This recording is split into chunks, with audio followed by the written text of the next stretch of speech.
리튬 가격 내리는 게 전기차와 배터리의 호재라고? 이게 어떻게 호재야? 라고 생각하실 수 있는데 한번 들어가 보도록 하겠습니다. 자, 11만원에서 13,000원이 됐어요. 하얀 석유의 추락. 하얀 석유 뭐였어요? 리튬이었죠. 이게 가격이 언제적으로 떨어졌냐면은 8년 전 수준입니다.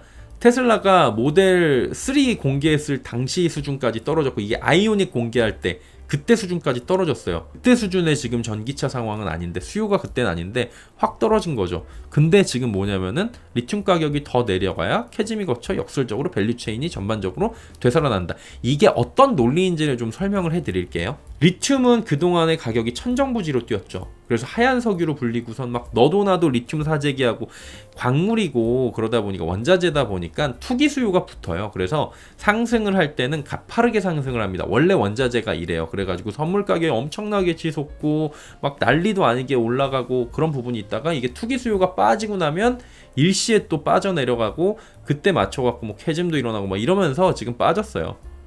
지금 2015년, 2016년 수준까지 지금 가격이 내려갔습니다. 그때 당시가 모델 3 공개했을 때고, 아이오닉 그때 나눴을 때예요. 그럼 전기차 진입 초창기하고 지금하고 다른데 리튬 가격이 이렇게까지 빠졌다라는 거죠. 리튬 가격이 특히나 1년 9개월 사이에 90% 폭락했습니다. 순식간에 빠졌어요. 리튬 가격이 폭락하니까 배터리 밸류체인 기업의 전반적인 실적도 꺾이기 시작했고 완전히 급락했죠.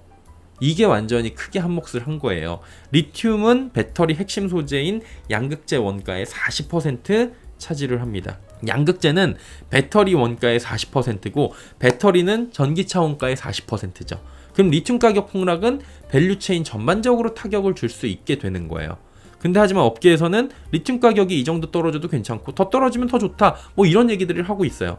골드만삭스는 뭐라 그러냐면은 151달러였던 배터리 가격이 올해 115달러를 거쳐 내년이면 91달러가 될 것으로 전망을 했는데, 배터리 가격이 킬로와트 시당 100달러 밑으로 떨어지면 전기차와 내연기관차의 가격이 같아지는 이른바 프라이스 패러티가 도래한다. 한마디로 전기차가 비싸서 가격 접근성이 안 좋아갖고 사람들이 좀 못 샀던 게 있었어요. 그래서 보조금도 주고 어쩌고 저쩌고 했었는데 보조금을 받아도 비싸다, 이런 얘기들이 나왔었어. 근데 이 비싼 가격을 유지할 수 있게 해주는 거는 배터리 가격이었다. 근데 배터리의 원자재 가격이 떨어지니까 배터리의 원가를 낮출 수 있고, 배터리 원가가 떨어지면 전기차 가격이 떨어져서 여기다가 보조금까지 붙여버리니까 전기차나 내연기관이나 비슷하면 이제 전기차를 타보려고 하는 사람들이 더 늘어날 수 있겠구나, 그러면 전기차의 대중화가 좀 빨라질 수 있겠구나, 이런 얘기를 하는 거예요.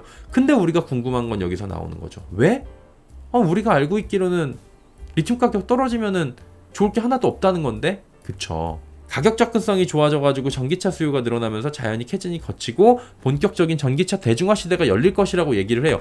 자, 이렇게까지 지금 리튬 가격이 3년치를 봐도 떨어진 건데, 이게 별로 우리가 이 기간에 좋았던 기억이 없잖아요. 계속 주가만 떨어졌잖아요. 근데 전기차 대중화 시대가 열릴 거라는 거예요.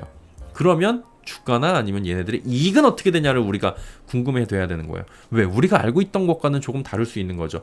이것은 왜 그랬어요? 우리는 이전에 광물 가격이 계속 이렇게 올라가기만 했던 거예요.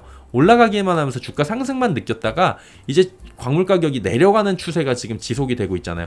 내려간 다음에 사실은 어떻게 됐어요? 이 내려간 다음에 하향 안정화가 돼 있죠. 옆으로 기고 있잖아요, 광물 가격이.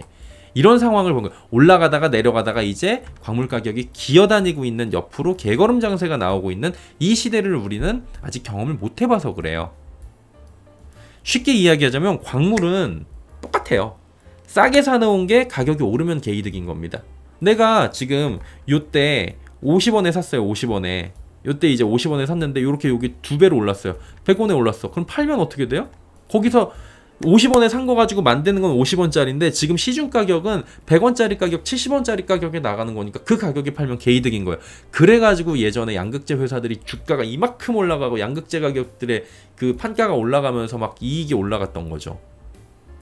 근데 어떻게 돼요? 거꾸로 비싸게 사놨던 것이 떨어지면 손해. 지금 요 자리에서 사놓은 거예요. 요 자리 비싸게 사놓은 것들이 지금 요 자리에서 팔라 그러니까 손해야. 왜냐면 100원에 사놨는데 지금 시중 가격이 50원이니까 50원에 맞춰갖고 생산하면 손해인 거예요.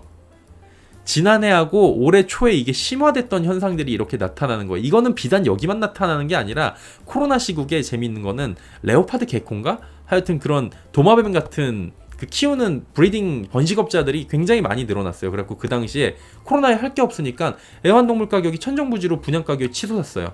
그래갖고 너도 나도 뛰어들었어요. 너도 나도 뛰어들으니까 갑자기 얘가 늘어나요. 그럼 가격이 떨어져요. 근데 이 사람은 이거를 얼마에 사왔어요? 한 마리에 막 진짜 100만 원, 5천만 원 이런 식, 진짜 한 마리에 5천만 원짜리도 있었다고요. 발색종은 5천만 원에 사왔는데 얘가 100만 원이 됐어.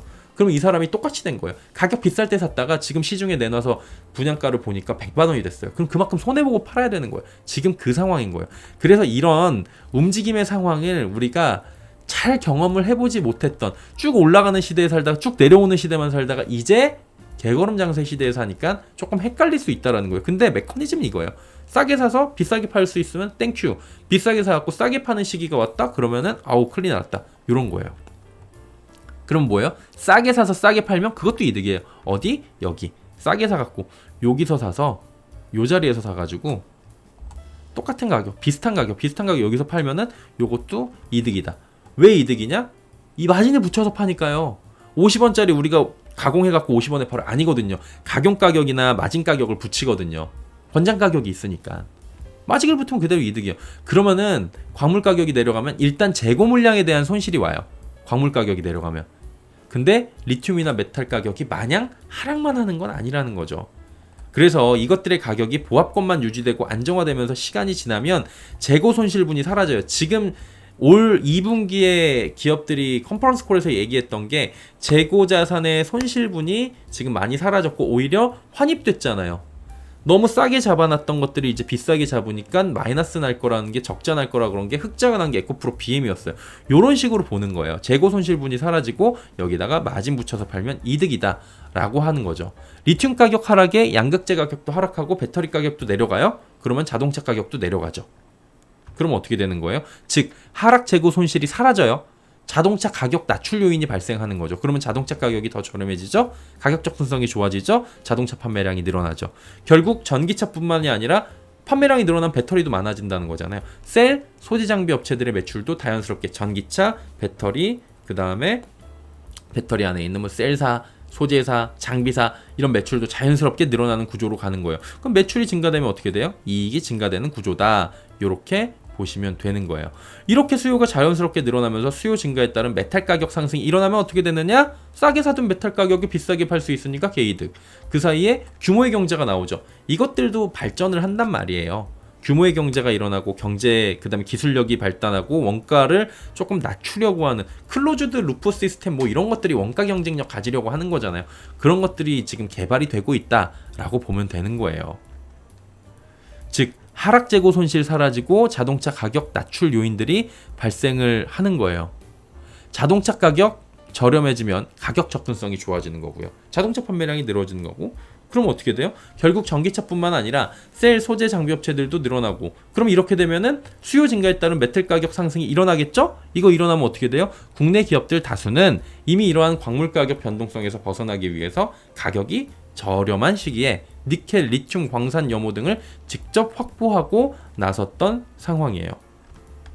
가격 변동성에서 비교적 자유로워지는 거예요. 그렇게 사놨던 애들은. 향후 메탈 가격이 상승할 경우에는 광산이나 염호 가치가 상승하고 자체적 생산을 하는데 싸게 생산할 수 있으니까 원가 절감 등이 가능해지는 거고요. 그리고 시간이 흐르면서 각 기업들은 아까 말씀드렸다시피 규모의 경제 가져가고 기술력 상승하면서 원가 부담 줄이고 이미 개발하고 있고 그럼 어떻게 되겠어요? 이에 따라서 가격 부담 줄어들고 자연스럽게 전기차는 접근성 좋아지고 결론적으로 비싸게 사둔 재고가 하락하는 최악의 상황이 당분간 나오기 힘들다. 왜냐면은 과거처럼 폭락기에 비싸게 사둔 게 없으니까 지금 보면은 요렇게 여기서 사서 이 정도의 낙폭이 지금 500에서 지금 100까지 떨어지는 이 정도의 낙폭까지는 지금 없다라는 거죠.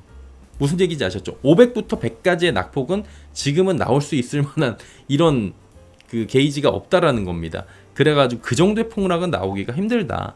그래서 메탈 가격이 하향 안정화가 될 확률이 높은데 하향 안정화가 돼도 나쁠 건 없고 메탈 가격이 오히려 점진적인 상승 국면에 접어들면 사놨던 것들이 올라가는 거고 지금 이미 확보를 한 게 있으니까 더 좋은 상황이 될 수가 있고 최악은 여기서 다시 한번 리튬 가격이 폭락하는 거죠. 조금 전에 말씀드렸던 근데 이거 지난주에 말씀드렸다시피 CATL 감산 그 다음에 앨범알이 지금 호주에서 캐파 확장을 포기했습니다.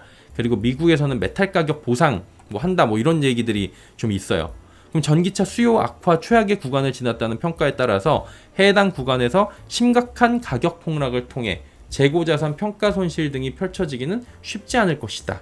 요런 합리적인 추론에 들어갈 수 있다라는 부분들도 한번 체크를 해보는 거고요.